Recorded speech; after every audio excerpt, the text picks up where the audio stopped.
subdivision projects na nakuha, farm to market roads, road openings. May multipurpose buildings tayong ginawa. Kasama na dyan yung hospital.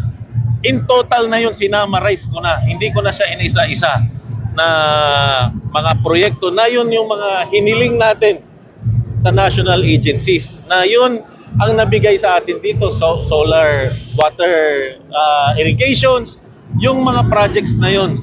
So, sa liit ng pondo ng bayan ng Calasiao, dyan ako nag-isip kung paano ako makakapagsilbi. So hindi tayo huminto.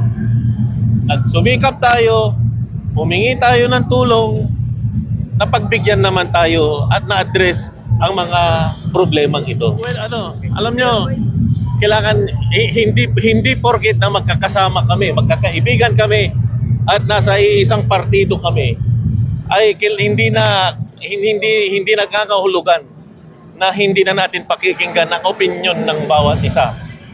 So, hindi naman tayo magiging rubber stamp dito. We are not gonna be a futile leader. Ipapakita natin, isisecure natin ang gobyerno na yun ang ipapakita natin sa tao. Nakakausapin natin sila kasi, alam nyo, hindi magiging maganda ang pamamalakad kung lahat ng kagustuhan ay hindi na pag-uusapan ng maayos.